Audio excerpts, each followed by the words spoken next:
당신의 꿈과 직업은 안녕하십니까? 미리 만나보는 생생한 직업의 세계. 일 사는 여러분에게 그 해답을 드립니다. 랭킹쇼 자, 위클리! 네, 오늘 같은 주말에는요. 이 맛있는 것도 먹고 가까운 데 산책도 하면서 재충전의 시간을 가지면 참 좋을 것 같은데요. 그런데 요즘 이 시도 때도 없이 울리는 단톡방 때문에 우리 직장인들 퇴사까지도 고민을 하고 있다고 합니다. 맞아요. 어떤 회사는요, 10시 후에는 단톡방 금지한다고 했는데 저도 사과드립니다. 제가 얼마 전에 한 회사에 마케팅사로 들어갔는데 애지오다 10시 잠들었는데요. 새벽 5시가 막 올렸거든요. 죄송합니다. 안 그러겠습니다, 이제부터. 네, 그런데 요즘은요, 우리가 흔히 말하는 이 화병이라던가 우울증과 같은 스트레스 관련 질병을 20대가 가장 많이 겪고 있다고 합니다. 아니, 네. 오죽하면요. 왜 그 인기 있는 책 있잖아요. 아프니까 청춘이다. 요즘에 바뀌었다고 합니다. 청춘이라 아프다. 아니, 오죽했으면 이런 말까지 나왔겠습니까? 네. 중요한 거는요. 스펙 쌓느라 스트레스 쌓이죠. 스트레스면 또 스트레스. 이거 말이 안 됩니다. 네, 그래서 오늘은요, 이 취업 스트레스를 해소할 수 있는 비법을 전문가를 모시고 알려드리려고 합니다. 오늘 부모님들과 함께 시청하시면 좋겠습니다. 본격적으로 시작해볼게요. 랭킹쇼 자, 위클리! 사상 최악의 취업 한파. 취업 스트레스로 인한 질병을 겪고 있는 구직자는 94%. 열심히 해도 한계가 느껴질 때 스트레스 쌓인다 쌓여. 전문가가 말하는 취업 스트레스 이기는 법은 과연? 취업 스트레스 받는 순간 베스트 5. 네, 오늘 이수경 학생 나와주셨고요. 안녕하세요. 안녕하세요. 반갑습니다. 네, 오늘부터 새롭게 함께 해줄 안성은 학생 나오셨습니다. 각오와 자기소개 부탁드릴게요. 안녕하세요. 저는 안성은이고요. 차이과학대학교 의료홍보 미디어학과 재학 중이고 고작 사랑에 걸려 넘어진 상처치고 너무 크다 작가입니다. 작가분이 오셨어요. 네, 대학생 작가분이. 네, 취업 컨설턴트 박우식 대표님 나오셨습니다. 안녕하세요. 네, 반갑습니다. 안녕하세요. 커리어웨이 박우식입니다. 네. 사실 저희 대학교 다닐 때는요, 이 동아리 활동도 하고 또 미팅도 많이 하면서 캠퍼스 낭만을 한껏 즐겼었는데, 우리 아재들? 네. 아재들? 두 분 대학생활 어떻게 하셨어요? 저는 참 재미없었던 것 같아요. 지금 다시 생활하면 학점에 연연 안 하고 사실은 내가 하고 싶은 거 했을 텐데 대학교 1, 2학년 때는 학점에 연연한 공부를 했던 것 같아요. 학점 관리만 했던 것 같아요. 네. 그리고 군대 갔다 와서는 또 개그맨 하면서 또 그냥 열심히 졸업하는 데만 좀 의미가 있었던 것 같아요. 그래서 지금 다시 돌아가면은 좀 네. 신나게 미팅도 하고 좀 하고 싶은 분야에 좀 이렇게 열심히 파갖고 공부를 좀 하고 싶어요. 네. 대표님은요? 그렇죠. 우리 건 대표님하고 저는 좀 반대인데요. 저는 이제 군대 가기 전에 정말 많이 놀았던 것 같아요. 그래요? 네, 술도 많이 마시고 이게 서울에 오니까 모든 게 신기하잖아요. 그래서 헌팅도 많이 하고 네, 그랬었던 것 같습니다. 그래서 네. 그 착한 얼굴이 지금 이렇게. 네, 농담입니다. 네. 수경 씨나 성은 씨, 지금 대학 생활에 좀 만족을 하고 있는지 고민이 있다면 어떤 고민들이 있을까요? 저는 지금 학교에서 배우는 내용들이 취업에 그리고 내 인생에 어떤 영향을 미칠 수 있을지 회의감이 들 때가 많아요. 네. 제가 전공이 사회학인데 순수학문이라 어렵기도 어렵지만 현실이랑 너무 동떨어져 있거든요. 네, 성은 씨는요? 저는 올해 3학년이 됐는데 3학년이면 아직 취직 준비를 시작하기엔 좀 이르거든요. 그래도 다들 고민이 많은지 공부만 하더라고요. 놀지도 않고. 그래서 학교에 있으면 항상 우울하고 쓸쓸하고 외로운 기분 때문에 그게 고민입니다. 내려올 때 전화하세요. 제가 소개나 사드리겠습니다. 와, 어, 저한테도 미리 연락을 좀 주시면 네. 저도 외로울 때 많아요. 우울하고. 네, 가장 화려한 꽃을 피울 2030 세대의 92%가 이 취업 스트레스를 받고 있다고 하는데요. 언제 취업할지 모른다는 이 불안감 때문에 몸도 마음도 병들어가고 있다고 합니다. 그래서 이 구직자들의 스트레스가 과연 어느 정도인지 오늘 이렇게 차트를 만들어 봤는데요. 취업포털 잡코리아에서 취업 준비생 1,055명을 대상으로 취업 스트레스 받는 순간에 대해서 저희가 준비를 해봤습니다. 수경 씨, 성은 씨는 어떤 내용들이 있을 것 같으세요? 저 같은 경우에는 TV에서 멋있는 커리어우먼이 나올 때 나는 언제 저렇게 될 수 있을까 스트레스를 받아요. 저는 부모님한테 용돈 달라고 할 때 미안하더라고요. 이제 자식이 부모의 품을 떠나는 나이가 되다 보니까 이게 눈치가 보여서 스트레스를 받아요. 몇 살이신데요? 24살이요. 아유, 저 사람 사람 됐네. 그러니까요. 우리 옆집 동생은 29인데도 부모님한테 용돈을 당연히 받는 근데 저 사람 사람 손짓을 됐네. 되게 저한테 하시면서 옆집 동생이 미안합니다. 뭔가 굉장히 찔리면서 일찍 철드셨어요. 자, 취업 스트레스 받는 순간 베스트 5, 5위부터 알아보도록 하겠습니다. 알아보겠습니다. 5위입니다. 짜잔. 취업 잔소리를 들을 때. 네, 사실 이 잔소리 많이 듣는데 언제 취직할래? 또 떨어졌니? 구직자 스트레스 더하는 취업 독촉. 취업 준비 기간이 길어질수록 잔소리로 인한 스트레스는 심해져만 가는 취준생들. 구직자에게 가장 스트레스를 주는 사람은 누구일까? 취업에 관련된 잔소리들. 너 그렇게 해서 언제 취직할래? 또 떨어졌어? 아니, 뭐 이런 것들. 들으신 건 아니죠? 아, 제가 그런 건 아니고요. 네. 그럴 때 정말 스트레스 많이 쌓이는데요. 다들 뭐 그런 경험 한 번씩은 있으셨을 것 같아요. 근데 또 우리 이직의 아이콘 철새 박 대표님 취업하실 때마다 또 이직하실 네. 때마다 잔소리 귀에 못이 박힐 만큼 들으셨을 것 같아요. 아, 정말 저는 이제 제가 첫 직장에 이제 그 협회였었는데 그 굉장히 건물이 좋았어요. 그러니까 아버님이 한번 그 건물에 한번 와보시고 회사에 한번 네. 와보시고는 고향에 내려가서 그렇게 이제 자랑을 많이 했대요. 우리 아들 좋은데 취업했다고. 근데 이제 제가 불과 5개월 만에 회사를 그만둔다고 하니까 한 며칠 알아 누우셨다고 하더라고요. 그러실 수도 요즘도 있죠. 이제 잔소리를 네. 합니다. 요즘도 네. 이제 많이 잔소리를 하는데 요즘 이제 특히나 제가 이제 그 뭐 취업 준비생들을 많이 상대하다 보면 요즘 취업 준비생들이 특히 이제 지방에 사는 학생들은 명절 때도 고향에 안 내려간대요. 안 내려간다고 하더라고요. 네. 왜냐하면 이제 뭐 고향에 내려가면 부모님이나 친척들한테 너 언제 취업할래? 꼬치꼬치 어디에 취업? 물어보시고. 예, 뭐 그렇죠. 계속 이게 잔소리 이제 듣고. 엄청 스트레스가 되는 거죠. 이제 실제로 취업 준비생들 이제 설문조사 결과에 의하면은 그 한 72% 네. 구직자들이 이런 이제 그 취업 잔소리 때문에 스트레스를 받는다라는 통계가 또 나와 네. 있더라고요. 근데 우리 성은 씨나 수경 씨는 부모님께서 옆에서 좀 묵묵하게 지켜봐 주시는 스타일인지 아니면은 이렇게 잔소리를 하는 그런 스타일이신지. 저희 엄마 같은 네. 경우는 고등학교 3학년 때는 잔소리를 굉장히 많이 하셨어요. 근데 아무래도 대학에 와서 어머님이 만족해 하실 만한 대학에 가서 그런지 그 뒤로는 잔소리 안 하셨거든요. 아. 근데 이제 좀 나이가 차니까 엄마가 넌지시 물어보세요. 뭐 옆집 누구는 이거 준비한다는데 너는 이거 안 보니? 이런 식으로. 저는 아직도 엄마가 저를 품 안의 자식이라고 생각하는지 전공을 정해줄 때도 정해주면 안 되는 건데 저한테 이런 전공 해봐라 저런 전공 해봐라 얘기하시고 직장 같은 경우도 이런 회사가 있다 저런 회사가 있대 그 뉴스 기사도 스크랩해 오시거든요. 그것 때문에 좀 힘들어요. 구직자들 대상으로 한 조사에 의하면요. 네. 답변이 나왔는데요. 주로 스트레스를 주는 사람은 누군가라는 질문에 응답자가 65%가 네. 나 자신, 나 막 신들린 것 같아. 무슨 그랬잖아요. 나한테 주는 스트레스가 만만치 않다고. 근데 뭐냐?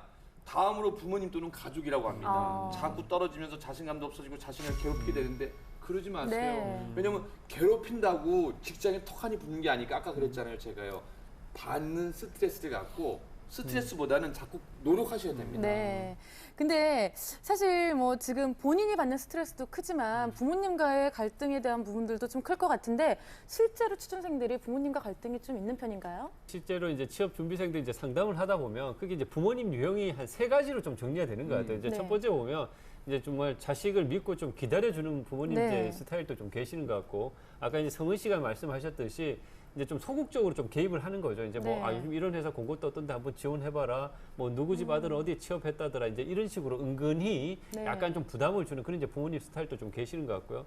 근데 세 번째는 요즘 이제 저한테 전화 오는 부모님들이 조금 과거보다 좀 늘었어요. 그러니까 이제 좀 더 적극적으로 자식의 취업을 위해서 뭐 취업 컨설팅 이런 학원도 알아보시는 그런 부모님들도 요즘 많이 이제 생겨나는 추세라고 좀 네. 보여지거든요. 저는 이제 부모님들한테 좀 부탁드리고 싶은 것은 이제 부모님 때문에 이것 때문에 스트레스를 굉장히 많이 받아요, 학생들이. 네. 그래서 좀 부탁드리고 싶은 거는 부모님 세대들과 지금 세대들 간의 취업 준비 방법이나 채용 프로세스가 굉장히 많이 달라졌기 때문에 부모님들이 너무나 과도하게 개입하는 것은 오히려 자녀들의 자기주도성을 해칠 가능성이 많고 오히려 이제 그 여러 가지 이제 갈등만을 유발할 수 있다라는 걸 좀 말씀을 드리고요. 좀 자식을 좀 믿고 좀 기다려주는 그런 좀 여유가 필요하지 않나라는 생각이 듭니다. 이 또한 지나가리라라는 말 제가 참 좋아하는 말인데요. 지금 힘든 건 시간이 지나면 다 없어질 거니까 너무 스트레스 받지 않으셨으면 좋겠습니다. 자, 취업 스트레스 받는 순간 4위 이어서 알아보도록 하겠습니다. 네, 사위는요? 짜잔! 스펙을 준비하는 게 네. 2달 풀 때 힘들겠다. 그렇죠. 8대 스펙부터 12대 스펙까지 스펙 쌓기에 지쳐가는 취준생들. 탈스펙 채용이라지만 안 하면 뒤처질 것 같고 이것저것 열심히 준비해도 마음은 늘 불안하다. 스펙 쌓다 스트레스까지 쌓여만 가는 구직자들. 아무리 뭐 토익 학원을 다니고 뭐 자격증 준비를 하는데도 점수가 안 오른다면 정말 막막하잖아요. 그런데 이렇게 취준생들이나 구직자들이 해도 안 될 때 슬럼프에 빠질 위험이 아주 크다고 하는데 실제로 이렇게 구직 준비를 하면서 슬럼프를 겪는 경우가 많이 있나요? 굉장히 많이 있죠. 이제 뭐 실제로 이제 그 설문조사 결과에 의해도 구직자들이 한 45% 정도가 3개월마다 이제 그 슬럼프를 겪는다라는 그런 이제 3개월마다요? 그런 이제 네. 설문조사 결과도 있거든요.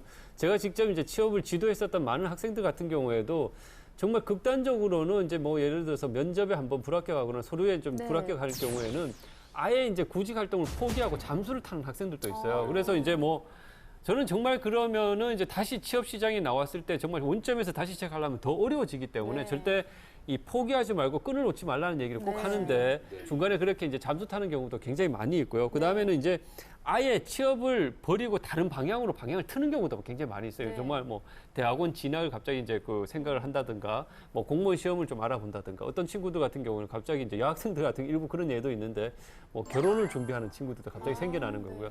그 이런 슬럼프를 겪는 취준생들한테 이런 얘기를 좀 해드리고 싶어요. 슬럼프는 이제 누구나 겪는 거지만 슬럼프를 극복하려고 하기보다는 슬럼프를 이제 견뎌라. 이제 그 네. 아까 이제 우리 MC님도 잘 얘기해 주셨지만은 이 또한 지나가니라라는 마음가짐으로 좀 견디면은 곧 또 이제 내성도 강해질 수 있다라고 저는 네. 생각을 합니다. 네. 이 또한 지나가긴 하는데 좀 오래 가더라고요. 너무 아팠어 나는. 네. 아 근데 정말 이 스트레스 쌓이다 보면은 예민해지고 막 히스테리 부릴 때 참 많잖아요, 사실. 많다고 합니다. 이건 뭐 취업 준비생 자녀들 부모님이 꼭 알아두면 좋은 조사 결과를 제가 하나 네. 소개해 드릴게요. 히스테리를 부릴 때 상대가 어떻게 해주길 바란가라는 질문에요. 41%가 그냥 아무 말 없이 이해해줬으면 좋겠다. 따뜻한 위로의 말 한마디면 된다. 21%가 대답했고요. 네. 정신이 번쩍 들도록 따끔한 질책을 받는다가 12%가 답변했는데요. 네. 두 학생은 혹시 취업 준비하면서 부모님이 좀 너무 잔소리가 심하지 않나? 아니면 반대로 내가 좀 화가 나서 부모님한테 좀 짜증낸 적 없나? 어떤 경우가 있을까요? 지금은 취업 준비에 그렇게 스트레스를 받고 있지 않아서 괜찮은데 고3 때 제가 히스테리가 장난 아니었다 그래요. 집에서 하는 말이 엄마 밥 줘. 좀 조용히 좀 해. 아 짜증나. 이 세 가지였다고 그러더라고요. 너 나가! 나가 못 살겠어 내가. 네, 성은 씨는요? 저는 아직은 부모님한테 뭐라고 짜증을 내진 않았지만 그래도 속으로는 아 내가 알아서 한다고 이런 식으로 생각하는 적이 많죠. 진짜로 짜증내는 줄 알고. 미안한데 너도 따라 나가라. 이런 식으로. 네. 사회까지 알아봤고요. 3위 이어서 알아보도록 하겠습니다. 네, 취업 스트레스 받는 순간 짜잔. 주변에서 하나둘 취업을 와. 네. 하나둘 들려오는 친구들의 합격 소식. 하지만 축하보다 먼저 드는 걱정. 왜 나는 안 될까? 이러다 혼자 취업 못하는 건 아닐까 하는 불안함에 스트레스는 늘어만 가는데 취준생을 괴롭히는 열등감은 무엇일까? 주위 친구가 합격했다라는 얘기를 들으면 축하를 해주면서도 마음이 굉장히 쓰리고 사실 화가 날 때도 있어요. 근데 이게 본인과 자꾸 비교를 하게 되면서 힘이 빠지기도 하고요. 근데 요즘에 취준생들이 많이 하는 게 바로 이 취업 스터디가 있는데 이게 약간 밖에서 열등감 스터디로 변모가 됐다고 합니다. 먼저 취업하는 이 팀원들을 보면서 아, 나는 왜 이렇게 취업이 안 될까 자신감을 잃게 되는 경우도 많다고 하는데 그렇게 좋은 것만은 아닌 것 같다라는 생각이 들거든요. 어떠세요?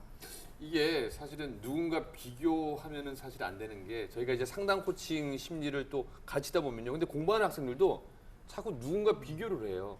그래서 자기보다 좀 낮은 학생이라고 비교하면 좀 안심이 된대요. 근데 높은 사람이랑 불안한데 왜 네. 똑같이 시작해갖고 쟤는 빨리 훌륭한 상담사, 쟤는 네. 빨리 심리치료사, 그리고 쟤는 성적이 쭉쭉 올라가는데 나만 왜 이럴까 멈추는 것 같거든요. 그리고 실제적으로 우리 연예인들도 보다 보면요. 네. 같은 동기인데 누구는 빨리 가고 근데 누구는 10년 후에 대기만 네. 성향이 있거든요. 그러니까 제일 중요한 거는 비교하지 마시고 내가 상대보다 좀 답답하다. 네. 그럼 현재에 위치거든요. 그럼 미래는 언제든지 바뀔 수 있으니까 노력해서 한번 땡기세요. 네. 노조서 땡기면 그게 내 돈이 될 수 있다는 거 명심하시기 네. 바랍니다. 네. 취업 스터디 하니까 네. 생각이 나는데요. 제가 예전에 면접 취업 스터디를 했었거든요.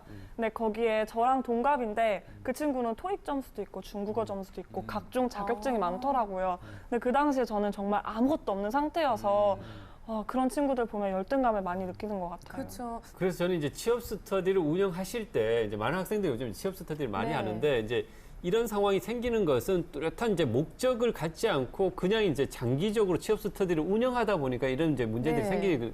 생기는 부분들이 많이 있기 때문에 저는 취업 스터디를 할 때 이제 첫 번째 같은 경우에는 취업 스터디의 목적과 기간을 명확하게 하고 진행하는 게 좋습니다. 그러니까 예를 들어서 2개월 완성 인적성 스터디. 그렇겠네요. 뭐 예를 들어서 일주일 완성 어떤 기업 면접 스터디. 기간을 아니면은 두고. 예. 네. 자소서 완성 한 1개월 뭐 그 자소서 스터디. 이런 식으로 이제 정해 놓고 해야지 그냥 뭐 막연하게 스터디를 운영하면 장기적으로 하면 사람들이 매너리즘 빠지고 특정 사람이 또 합격하게 되면 또 좌절감만 생기고 이런 이제 문제들이 생기거든요. 네. 그다음에 네. 스터디를 운영하실 때에는 이 벌금이라든가 규칙들을 좀 정확하게 좀 그 정해서 좀 하는 게 좋아요. 왜냐하면은 많은 학생들이 이제 친구들끼리 하다 보면 이제 서로 이제 좀 좋은 게 좋다는 식으로 이제 진행을 하다 네. 보면 아무래도 스터디 본래 취지가 이제 무너져 내리는 그런 상황들이 많이 생기거든요. 네. 그래서 이게 벌금이나 규칙을 좀 명확하게 해서 이제 진행하는 부분이 필요하다는 그 말씀을 드리고 마지막으로는 스터디 인원 관리에 대한 부분들을 좀 철저히 할 필요가 있다. 그래서 최소한 3명에서 6명 정도 이제 운영하는 게 가장 너무 많아지면 이게 오히려 산만해질 수가 있기 때문에 네. 이렇게 이제 좀 3가지 정도를 생각을 하시면서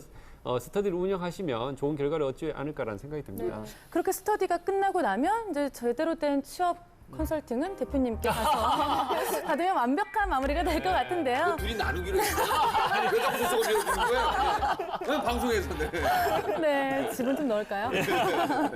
네, 근데 뭐 아까 수경 씨도 잠깐 얘기를 했지만 뭐 성은 씨도 이런 취업 스터디 활동이라던가 뭐 취업 동아리 하는 거 많이 봤잖아요. 어떤 생각이 드세요? 저는 지금 영어 스터디를 하고 있는데요. 아까 말씀하셨듯이 취업 스터디의 그런 주제나 그런 걸 명확하게 해야 된다는 걸 정말 절실하게 느끼는 게 아니 이 사람들이 공부를 하러 온 건지 연애를 하러 온 건지 모르겠더라고요.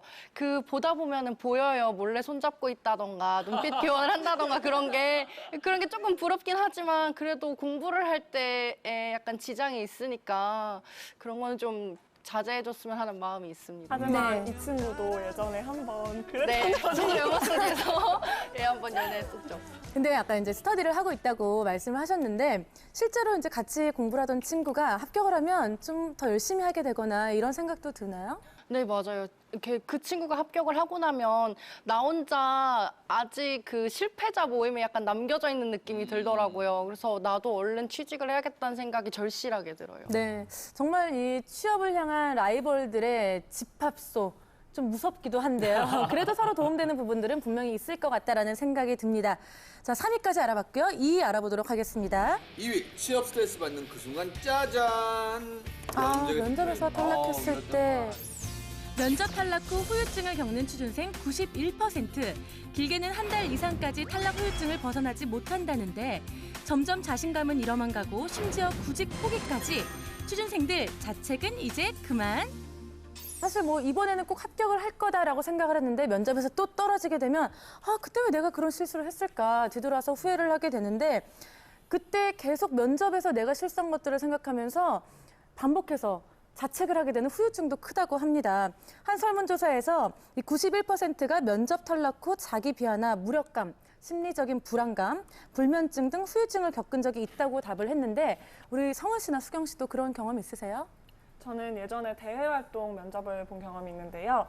그때 면접관이 저한테 물어봤어요. 저 이외 모든 지원자들한테 물어봤는데 만약에 내가 열심히 준비한 프로젝트가 있는데 상사가 이걸 빠꾸냈을 때 어떻게 대처할 것인가, 밀고 나갈 것인가, 아니면 네. 그냥 포기할 것인가. 근데 저는 그때 그 경직된 분위기에 긴장을 해서 포기하겠습니다라고 대답했는데 나중에 인터넷에서 후기를 보니까 포기하겠습니다라고 했던 친구들을 다 떨어뜨렸다고요. 그래가지고 네. 되게 한 3일 동안 열심히 술을 마셨던 기억이 저는 최근에 인턴 지원을 했었는데 그게 다 떨어졌거든요. 근데 제가 정말 가고 싶었던 회사들 인턴이어서 열심히 준비했는데 떨어져서 좀 속상했었는데 이게 마치 남자친구한테 차인 기분이 들더라고요. 충분히 그럴 수 있을 거란 생각이 드는데요.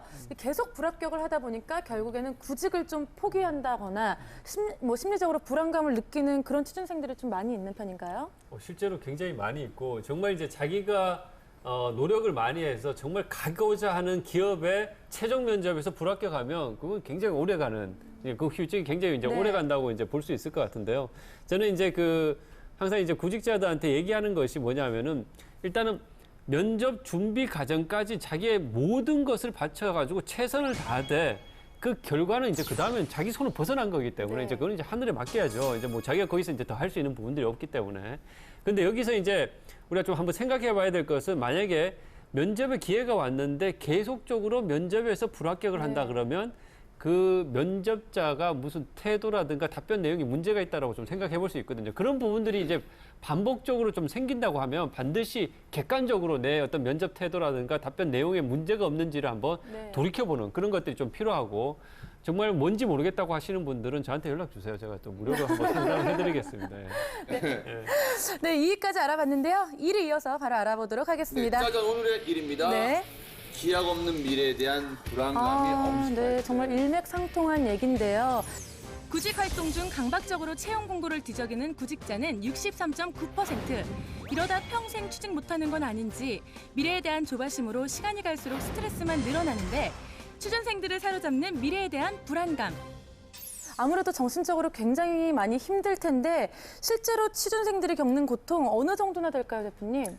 그 요즘은 제가 이제 취업 강의나 학생들 앞에서 이제 취업 컨설팅이나 수업을 할 때 많이 웃겨요. 일부러 이제 제가 좀 오버해서라도 네. 좀 웃기려고 노력합니다. 왜냐하면 학생들 표정이 너무나 우울하고 그러니까 요즘 네. 표정이 굉장히 무뚝뚝하고 우울하고 굉장히 예민해져 있어요. 그러니까 그걸 저는 피부로 느끼거든요. 그러다 보니까 예, 가급적이면 학생들의 어떤 입장에서 좀 이해를 하려고 하고 학생들의 좀 비율을 맞춰서 조금 더 기분 좋게 뭔가 공부를 하고 준비를 할 수 있도록 하려고 네. 이제 노력을 좀 많이 하는 편인데 실질적으로도 이제 국민건강보험공단의 조사에 따르면은 이 20대 중에서 강박증 환자가 가장 많다라는 이제 결과도 지금 나오고 있는 네. 상황이거든요. 저는 이게 왜 이런 현상이 생기냐 좀 생각을 해보면 정말 어렸을 때부터 학생들에게 우리가 이제 청소년들에게 야 열심히 공부해 입시 중심 교육이니까 열심히 공부해 열심히 대학 가면 너 앞으로 취업도 잘 되고 결혼도 잘하고 다 잘할 수 있어 학생들 열심히 공부했어요. 네. 근데 막상 대학에 갔어.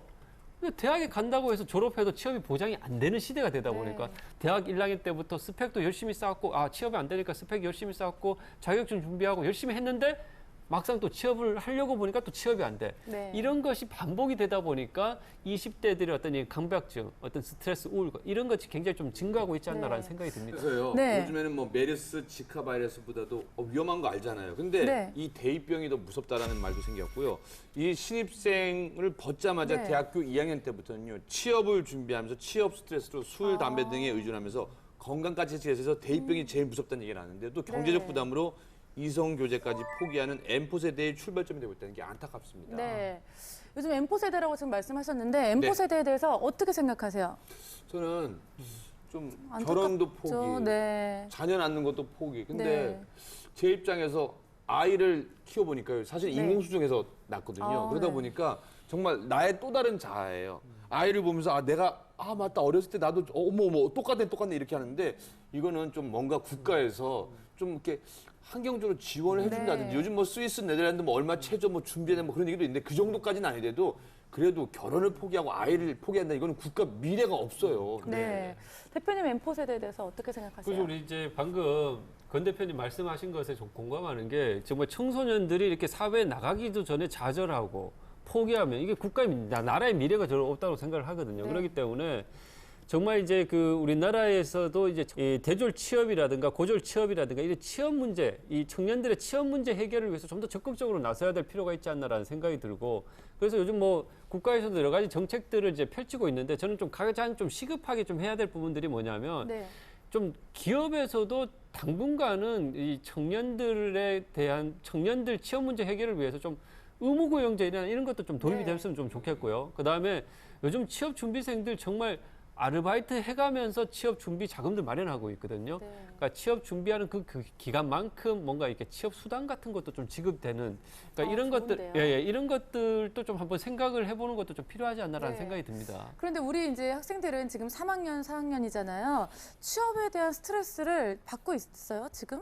엄청 많이 받죠. 벌써. 저 같은 네. 경우는 제 학번이 지금 이제 휴학을 안 했으면 졸업을 할 시기예요. 그래서 하나둘 친구들 인턴 가는 친구들도 있고 그러다 보니 아무래도 스트레스 받죠. 좀 불안한 마음도 있고. 네. 그래요? 그리고 저는 네. M4 세대라는 말이 정말 많이 와닿는 게 실제로 취준생들인 제 친구들 중에서 연애나 건강 포기하는 친구 굉장히 많고요. 취업을 해서 직장을 다니고 있는 여자 선배들 중에 결혼하기 싫다, 못하겠다, 무섭다, 아이 어떻게 낳냐 이래야 되는데 이렇게 말씀하시는 분들이 되게 많아요. 네. 네. 성훈 씨는 그래도 아직 3학년이라 시간이 좀 있을 것 같은데 그래도 취업을 생각하면 뭐 불안한 마음들이 좀 드나요? 당연히 불안하죠. 그리고 3학년부터면 이제 인턴을 할 수 있는 시기라서 인턴을 나가거든요. 근데 인턴을 나가면 회사 생활의 전부는 아니지만 조금을 맛보고 오면 내가 정말 가서 잘할 수 있을까? 아니면 그 멋진 상사님들 보면서 나는 저렇게까지 될 수 있을까 하는 생각이 많이 들죠. 제가 좀 네. 추가해서 좀 말씀드리면 정말 제가 이게 좀 심각한 게 좀 느꼈던 게 왜냐하면은 제가 내가 지도하는 학생들을 대상으로 한번 약간 설문조사를 해봤어요. 네. 우리나라를 이민 가고 싶어하는 학생들을 조사를 해본 결과에 의하면 제가 이제 그 강의하는 학생들 대상으로 60%가 우리나라를 이민 가고 떠나고 싶다라는 거예요. 저는 그 결과를 보고 굉장히 많이 사실 놀랐거든요. 네. 그러니까 좀 이게 우리가 실상보다 훨씬 더 심각하다. 네. 청년들이 이제 느끼는 어떤 좌절감들이 네. 그런 생각이 듭니다. 제 친구들 중에서도 어학연수, 워킹홀리데이, 뭐 교환학생으로 외국 한 번 나갔다 온 친구들은 자기 인생에서 그 순간은 정말 잊을 수 없다, 또 가고 싶다 이런 얘기 되게 많이 해요. 네. 안 돌아오는 친구들도 많아요. 아, 아이 거의 너무 사는 거예요. 그건 능력이 참 좋은 것 같은데요. 근데 이렇게 취업을 준비하면서 실제로 이런 불안감들이 공황장애라던가 또 우울증의 증상을 보이게 된다고 하는데요. 이 취업 스트레스로 우리 몸에는 어떤 이상들이 오고 또 어떻게 극복을 할 수가 있는지 전문가를 모시고 좀 더 자세한 얘기를 들어보도록 하겠습니다. 스트레스와 만성피로 명강사로 활발히 활동 중인 고도일병원 만성피로 클리닉 원장이자 이동환 가정의학과 전문의 모시겠습니다. 어서 오세요. 네.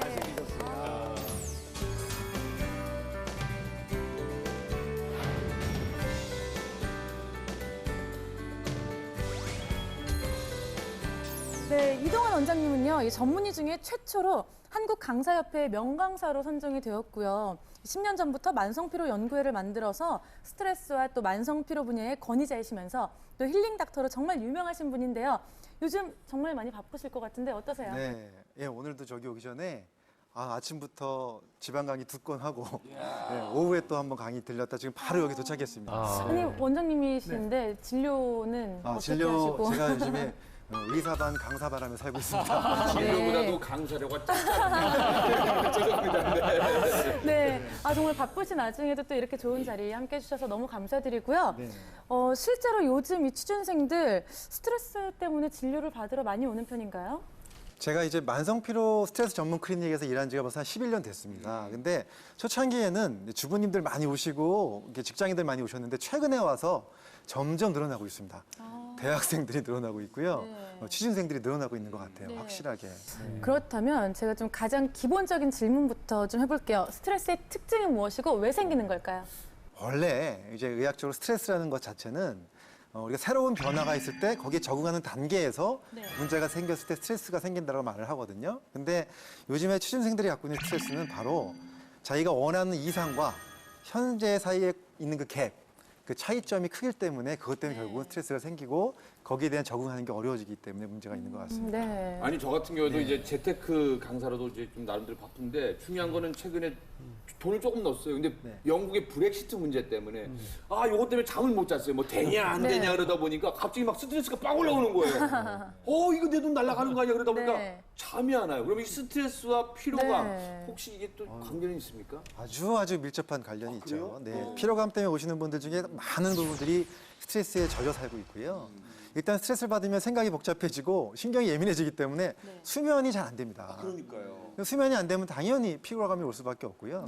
그것뿐만이 아니라 자율신경이 흐트러지고 몸속의 면역력도 떨어지고 너무 많은 증상들이 생겨요. 그래서 사실은 스트레스가 만병의 근원이라는 게 맞습니다. 맞아요. 네. 진짜 그럴 것 또, 같아요. 더 안타까운 거는 젊은 분들이 자꾸 스트레스에서 힘들어 하시니까 젊은 분들이 원래 건강하셔야 되는 분들이잖아요, 제일. 그런데도 불구하고 정말 건강이 악화돼서 오시는 분들을 볼 때마다 정말 마음이 안타까워요. 정말 제가 오프닝 때도 말씀을 드렸지만 스트레스와 관련된 질병이 가장 높은 세대가 20대라고 하니까 정말 심각한 것 같다는 생각도 들어요. 네, 맞습니다. 그 스트레스를 일반적으로 뭐 기분 전환하면 좋아지겠지 이런 이제 생각들 많이 하는데 구체적으로 이제 스트레스하면 어떤 증상들이 좀 나타나나요? 아마 다들 경험하실 거예요. 우리가 하루 종일 피곤하고 힘든 날 우리 몸에서 막 땡기고 쑤시고 아프신 데 있으시죠? 맞습니다. 그 다 스트레스랑 관련된 증상. 그 비어서 그런 게 아니었나요? 벌써 그럴 나이신가요? 아니, 저는 이렇게 대표님을 보고. 네.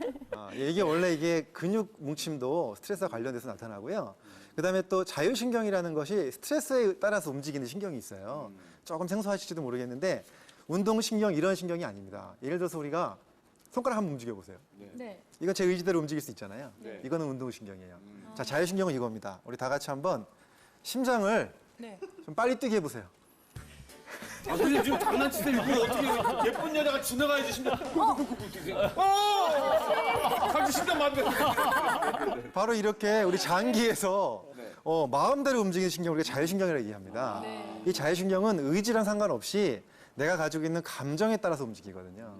그러니까 감정이 나빠지면 자율신경이 흥분을 하기 때문에 심장도 뛰고 얼굴 두근 달아오르고 땀도 나고 이런 증상들이 생기다 보면 소화도 안 되고 배도 아프고 굉장히 많은 증상들이 스트레스와 연결돼 있죠. 네. 지금 원장님께서 말씀하신 증상들을 다들 한 번씩은 겪어봤을 것 같은데 내가 뭐 이런 증상들 때문에 힘들었던 적이 있다. 경험 있으시잖아요, 다들? 저는 스트레스를 많이 받으면 얼굴에 열꽃이 펴요. 아, 빨간색 화병 난 점이 것처럼. 네, 막 네. 올라오더라고요. 성격이 다혈질 아니세요 혹시? 맞아요. 네. 그런 분들이 좀 네. 성은 씨는요? 저는 스트레스를 받으면 항상 체하거든요. 아. 근데 또 스트레스 받을 때 먹을 걸로 풀어야 되는데 속은 안 받아주니까 힘들었어요. 저는 예전에 촬영하다 다쳐서 병원에 6개월 동안 기부스라고 누워져 있었는데요. 아니 좋아하는 사람 오면 되는데 자꾸 싫은 사람이 찾아와서 3시간 동안 제가 꼼짝을 못하고 기부스라고 했으니까 근데 그 얘기를 다 들으니까 다음날 병원에서 아침 주는데 아침이 못 먹고 체했거든요. 그러니까 그런 것도 맞죠. 네, 맞아요. 자율신경이 다 이 내부 장기에 있기 때문에 소화도 못 시키고 뭐 여러 가지 증상들을 일으킵니다. 스트레스 받을 때는. 대표님은 어떤 저는 거 이제 있으세요? 잠은 많이 자는 것 같은데 개운하지가 않아요. 이것도 좀 관련이 있나요? 아, 네, 관련 많습니다. 왜냐하면 숙면이 안 돼요. 예, 머릿속이 복잡하고 불안감이 있고 그러면 숙면이 안 돼요. 그래서 스트레스를 많이 받는 분들은 어쩔 수 없이 피로하고 연결이 될 수밖에 없습니다. 근데 저는 이 스트레스를 많이 받는 친구들 중에서 이좀 우울해하고 항상 뭐 기운이 없고 잘 웃지도 않는 친구들을 봤는데 사실 제일 심각한 게 우울증이라고 봐도 되는 거잖아요. 네. 근데 우울증에 대한 뭐 전조 증상이라던가 몸에 어떤 이상 이런 것들이 네, 어떤 네. 어떤 것들이 사실 이 있을까요? 우울증이라는 것이 많은 분들이 이렇게 우울증 환자한테 우울하십니까? 물어보면 저 우울해요 얘기하는 사람 별로 없어요. 이거는 그렇게 나타나는 게 아니라 증상이 어떻게 나오냐면 일단 모든 의욕이 떨어져요. 그래가지고 하기가 싫어요 다. 그리고 뭐든지 그냥 이렇게 게을러지고 하기가 싫어지고 의욕이 쫙 처지면 벌써 그것은 뭔가 우울증 증상으로 볼 수 있습니다. 네. 그거를 먼저 캐치하는 게 중요해요. 저는 취업 준비할 때 스트레스를 받아도 항상 긍정적으로 생각하려고 노력을 하거든요. 네, 예를 들어 제가 이 회사에 떨어지면 아 괜찮아 내가 더 좋은 회사에 가려는 징조일 거야라고 맞아. 마음을 편안하게 생각하는데 이런 게 스트레스 해소에 도움이 되나요? 아, 그럼요. 이 스트레스라는 거는 우리가 사실 다 아시다시피 스트레스 왜 받느냐 물어보면 처음에는 이렇게 생각해요. 아우, 그 인간 때문에 받아. 그 일 때문에 받아. 맞아.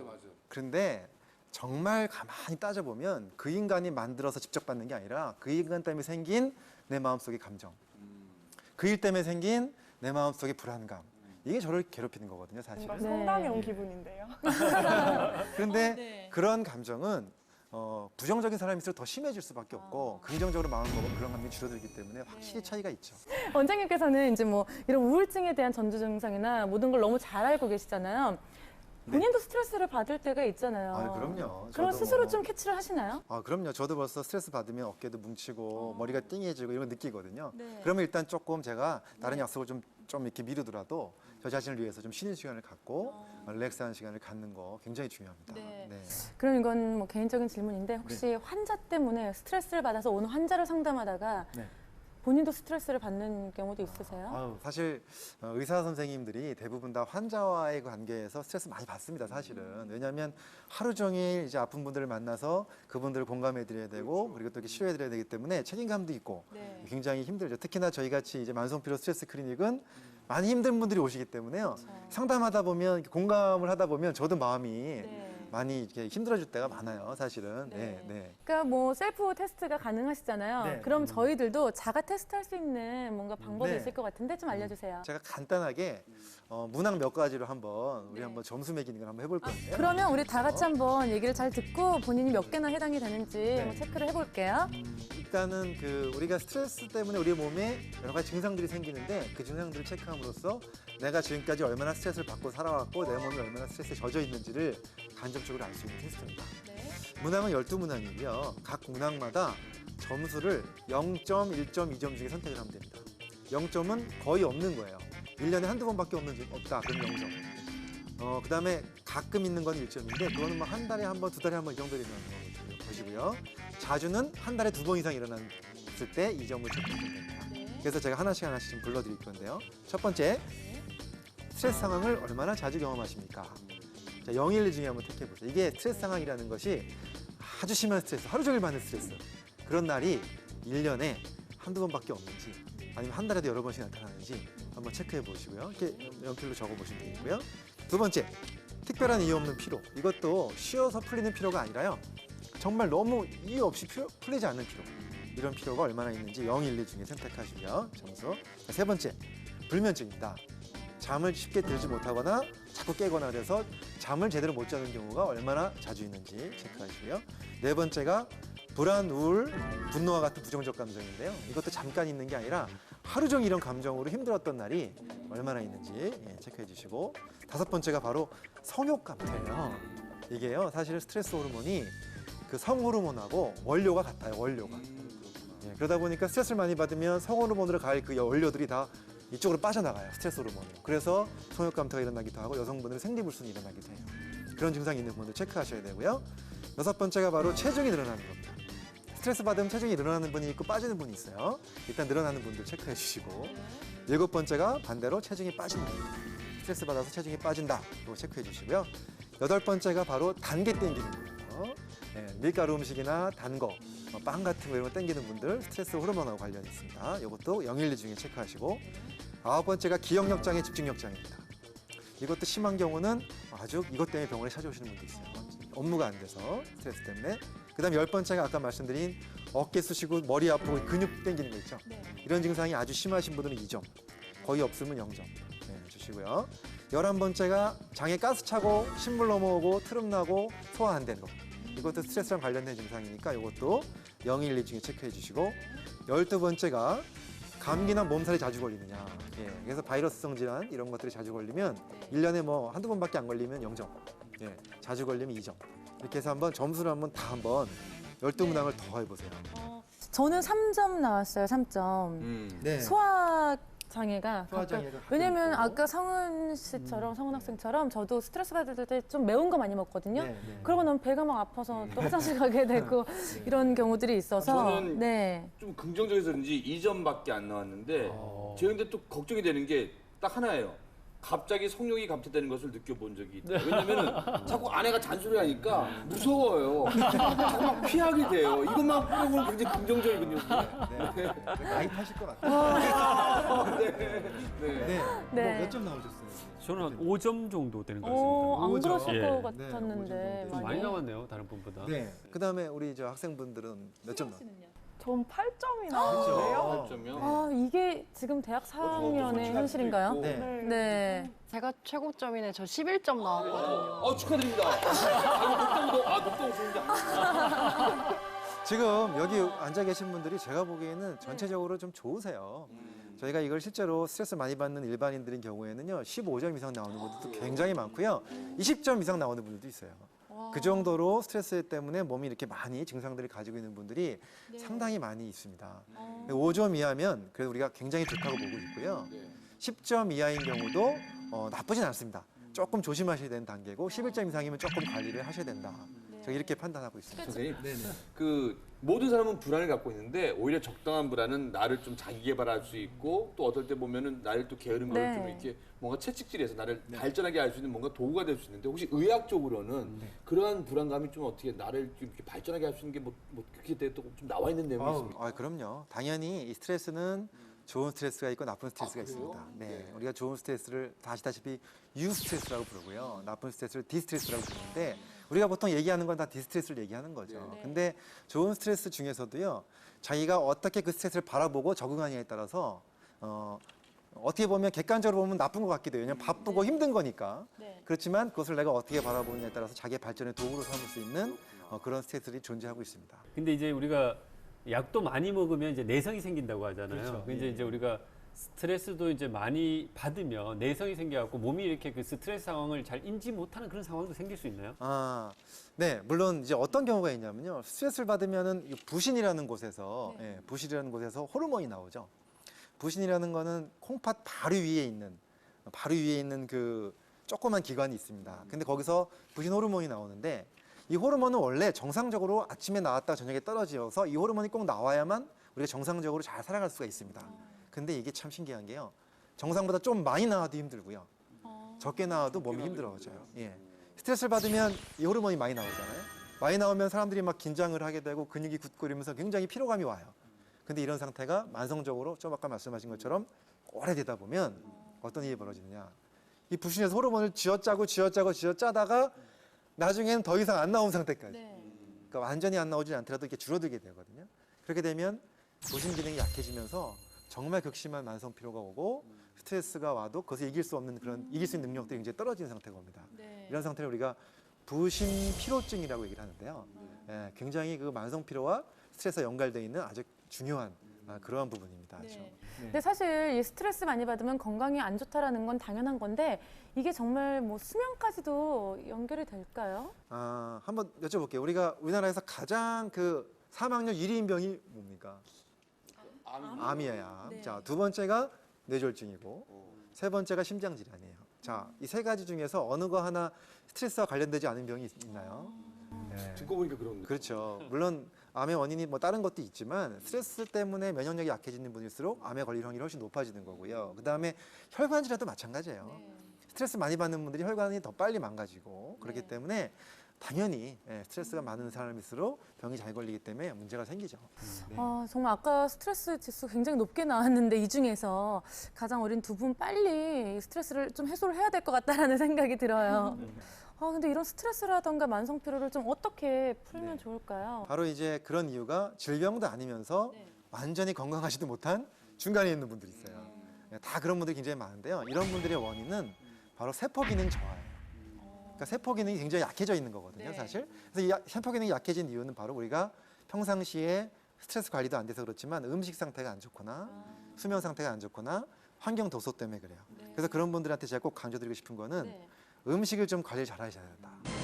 어떤 음식을 먹으면 안 되느냐. 일단 어떤 음식을 먹으냐보다도 안 먹어야 되는 음식을 먼저 말씀을 드리면요. 단 음식 너무 많이 드시면 안 좋습니다. 설탕 많이 들어간 음식, 그다음에 밀가루 음식 너무 많이 드시지 마시고요. 커피도 너무 많이 드셔야 돼요. 조금 요즘에 사실 젊은 우리 학생분들 이제 두 분 나와 계신데 커피 많이들 드시잖아요. 젊은 분들이. 제가 지금 남 얘기 같지가 않아. 저희 자식 같아 갖고 드리는 말씀인데 저희 애가 대학생이에요, 둘 다. 둘 다 대학생이에요. 제가 결혼을 좀 일찍 했어요. 그래가지고 근데 정말 보면은 커피들을 많이들 먹으려고 하더라고요. 근데 저희 집은 그래도 제가 이제 많이 교육을 시켜가지고 좀 덜 먹는 편인데 요즘 학생들 보면 커피를 너무 많이 먹고. 입에 달고 살더라고요. 저 같은 경우도 네. 하루에 커피 2잔에 아이스크림 한두 개, 어머. 과자 한 봉지, 우와. 빵 한두 개 정도는 먹는 것 같아요. 그거 먹고 밥도 먹잖아요. 네, 그렇죠. 몸매질 이렇게 하시는 거예요? 이야, 대단하시네. 그게요. 그렇게 드시다 보면 정말 만성 피로에 잘못하면 갈 수 있어요. 왜냐하면 우리 스트레스 받으면 자꾸 그런 게 땡기긴 하거든요. 단 게 땡기고 그럼 거기서 악순환이 벌어지기 시작합니다. 그러면 몸 기능이 나빠지고 피곤해지면 또 더 스트레스 받고 이렇게 되는데 거기서 그런 악순환을 깨트리기 위해서 우리가 음식을 건강한 음식으로 많이 바꿔 나가셔야 돼요. 그래서 단 거 좀 줄이시고요. 뭐 전혀 안 먹을 수는 없지만 줄이시고 커피도 마찬가지입니다. 기호식품이니까 전혀 안 먹을 수는 없지만 가능하면 좀 줄이시고 그래서 하루에 가능하면 제 생각에는 하루에 한 잔 아니면 뭐 이틀에 한 잔 이 정도면 좋을 것 같아요. 사실 남들은 그래요. 커피 먹으면 피로가 풀리는데 커피 마시면 사실 그거 맞거든요. 왜냐하면 먹으면 우리가 각성이 되기 때문에 피로가 풀리는 거 사실 느껴집니다. 하지만 피로가 풀리는 것이 아니라 이렇게 표현합니다. 미래의 에너지를 갖다 쓴다. 그래서 지금 돈이 없으면 좀 기다렸다 벌었어야 되는데 그냥 땡겨 쓰는 거죠. 안 좋죠. 그래서 조금 에너지가 나올 수 있도록 오히려 쉬어주고 그것이 더 중요합니다. 아니 전에도 소주 한 잔만 먹는다니 갑자기 저기 맥주컵으로 소주 한 잔을. 위험한 친구가 내시네. 근데 우리 성은 씨는 아까 수치가 좀 가장 높게 나왔는데 점수를 매겼을 때 본인이 좀 개인적으로 궁금한 것들이 있을 것 같아요. 네, 저 궁금한 게 있는데 네. 저는 평소에 건강 관리를 하는 게 좋다고 생각해서 영양제나 비타민제를 꾸준히 챙겨 먹고 있거든요. 네. 혹시 이런 게 스트레스를 덜 받기 위해 이렇게 도움이 되나 그게 궁금해요. 사실 도움 됩니다. 지금 대학교 3학년, 네, 저희 아들은 4학년이에요. 아니, 도대체 언제 네. 결혼하신 거예요? 저 인턴 때 결혼해가지고 워낙 일찍 결혼해가지고 예 근데 지금 말씀하신 것처럼 사실 우리가 스트레스를 받게 되면요 여러 가지 우리 몸속에서 굉장히 중요한 영양소들이 빨리 고갈돼요. 비타민 중에 제일 유명한 비타민 C죠. 비타민 C가 더 빨리 소모되고요. 그 다음에 또 마그네슘 아시죠? 마그네슘이 빨리 소모가 돼요. 마그네슘이 소모가 되면 어떤 일이 벌어지느냐? 근육이 빨리 굳어요. 에너지가 떨어져요. 그래서 이런 영양소들을 마그네슘이라든가 비타민 C라든가 또는 비타민 B 정도를 좀 같이 드시면 스트레스를 받아서 떨어지는 그 피로감을 좀 줄일 수 있는데 분명히 도움은 됩니다. 네. 다들 스트레스 푸는 방법들이 있을 것 같은데 어떻게 푸세요? 저는 아주 건강한 것과 아주 건강하지 않은 것을 좋아하는데요. 네. 건강한 건 운동이고요. 두 번째로는 술을 마십니다. 친구들이랑 이게 술이 알코올 중독이라는 게 아니고요. 네. 친구들이랑 술자리를 가지고 뭐 고민도 얘기를 하고 뭐 요즘 어떻게 지내는지 얘기를 하면 즐거워서 스트레스가 풀리더라고요. 술자리는 네. 좋은데 술 많이 드시진 않죠? 많이 많이 먹는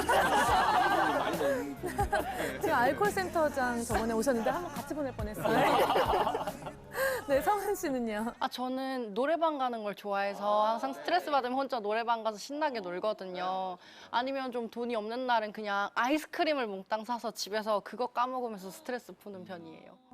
단 걸 그렇게 많이 먹는 말이에요? 저 같은 경우는 좀 이제 나이가 있어서 그런지 모르겠는데 스트레스 받으면은 요즘에 그래도 날씨가 더워도 밤에는 그래도 시원한 바람이 한강에 불어서 이제 한강으로 나가요. 그리고 한 1시간 정도 밤바람과 함께 음악을 들어요. 스마트폰으로. 우와. 그래서 뭐 예를 들어서 뭐 요즘에 유행하는 노래 들으면서 네. 그리고 가끔은 하면은 남들이 저를 오해하더라도 저는 그러면 집에 가면 기분이 말끔해요. 네. 아니 얼굴이 예뻐 보이더라고요. 근데 솔직히 굉장히 좀 천진난만한 얼굴을 하고 계신 우리 박 대표님 스트레스 저는 네. 요즘 이게 갑자기 이제 예전에는 안 그랬는데 단 걸 좀 먹게 되더라고요. 좀 아이스크림이나 이런 것도 예전에는 이제 많이 네. 좀 즐겨 먹진 않았는데 요즘 그럼 이제 나이에 의한 당구적으로 드시는 건 아니신가요? 네, 그건 아닌 것 같고요. 네. 네. 근데 사실 이렇게 뭐 각자의 얘기를 해봤는데 저는 또 매운 음식을 먹는다고 말씀드렸잖아요. 이런 것들이 우리 몸에 또 안 좋을 것 같긴 한데. 사실 매운 음식 먹는 분들이 스트레스 풀린다고 얘기하시는데 물론 뭐 개인적으로 풀릴 수도 있어서 그게 나쁘다고 보지는 않는데요. 근데 이제 위가 조금 불편하신 분들은 남들이 먹으면 좋다고 본인도 먹는 건 굉장히 안 좋다고 봅니다. 자기한테 맞는 방법으로 하시는 것이 좋을 것 같아요. 네. 그렇다면 이제 어떻게 이 취업 스트레스를 풀어야 하는지 특급 노하우를 공개를 해주신다고 하는데요. 그 전에 이 원장님의 특이한 이력이 있어요. 현재 이 작곡가이시기도 하다고 닥터 처방전이라는 밴드를 결성하셨다고 하는데 어떤 활동을 하시는 거예요, 원장님? 제가 이제 어릴 때부터 음악을 쭉 했고요. 그래도 이제 한동안 또 못하다가 최근에 와가지고 우리 이제 같이 그 만성피로 학회가 이제 만들어졌어요. 제가 이제 명예회장을 맡고 있는데 저희 만성피로 학회 회장님이 또 계세요. 저보다는 조금 나이가 어린 내과 선생님이에요. 이진호 원장님이랑 같이 둘이서 그분도 음악을 굉장히 많이 좋아하셨고 원래 옛날부터 음악 활동을 하셨던 분이어가지고 같이 이제 닥터 처방전이라고 하는 밴드를 만들었습니다. 이름 좋은데요? 예, 그래서 이제 이렇게 음반도 우와. 음반도 멋있는데요? 제가 오늘 하나씩 드리려고 가져왔어요. 예. 감사합니다. 네. 사진도 좀 보시고요. 네. 그래서 저희는 이제 음악을 통해서 스트레스를 저희 자신도 풀 뿐만 아니라 음악을 통해서 많은 분들한테 스트레스를 좀 풀 수 있게끔 도와주기 위해서 그런 음원들을 만들고 있고요. 여기 이제 한 3곡 정도가 실려 있는데 이제 그 타이틀곡이 바로 굿바이 스트레스라는 곡입니다. 백문이 불여일견이죠. 자, 굿바이 스트레스 박수로 한번 청해 볼까요? 그러면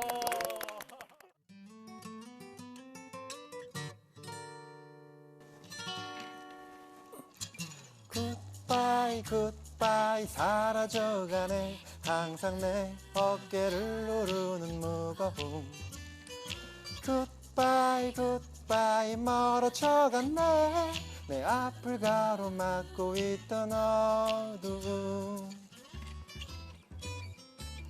아침에 눈을 뜨고 하루를 시작할 때에 어떠셨나요? 답답한 일상 속에 반복된 스트레스로 힘드셨나요?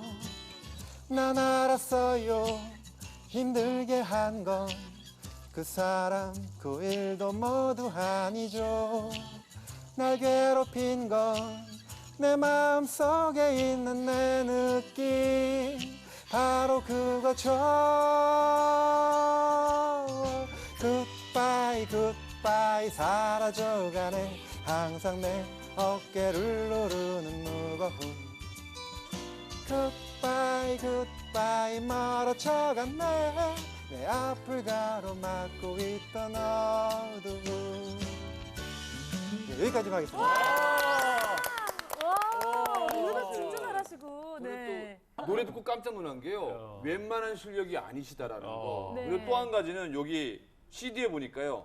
참 감동적인 게 수술하지 않고 약을 주지 않아도 약을 처방하지 않아도 환자를 치료하고 싶다. 아, 정말 다시 한번. 네, 아유 감사합니다. 네, 감사합니다. 인기 차트 1위 올라갔죠. 와, 많이 도와주십시오.